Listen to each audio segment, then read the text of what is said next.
बालेश्वर सदर ब्लॉक ठारे पूर्वतन विधायक स्वरूप कुमार दास नेतृत्व में अनुष्ठित गणधारणा और प्रतिवाद सभार द्वितीय दिन में सभास्थल में बीजेडी वरिष्ठ राज्यनेत्री डॉक्टर लेखाश्री सामंत सिंगार जोगदे बीजेपी सरकार को तीव्र समालोचना करते।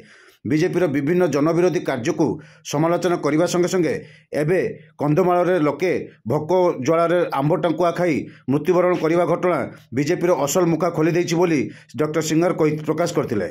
पूर्वतन मुख्यमंत्री बालेश्वर विकास देइथिबा अर्थ कार्यकारी करिवारे बीजेपी सदर विधायक अंतराय सृष्टि करथिबारु आगामी दिन में यह आंदोलन को आहुरी तीव्रतर कार्य बोली से कहिथिले। समस्त को मोर नमस्कार एवं मो सामने विशेष भाव एते संख्या रे मो मां माने उपस्थित अछंती भाई माने बसी चैठी आंदोलन करूचे।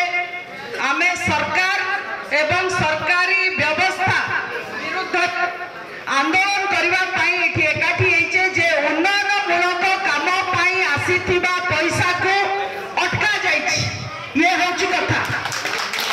विभिन्न समय रे माननीय नवीन पटनायक मुख्यमंत्री थिला बेले स्थानीय विकास पई जहां जहां अर्थ राशि मंजूर करथिले सीएम स्पेशल असिस्टेंस रा कथा हो से क्रिटिकल गैप फंड रा कथा हो से विभिन्न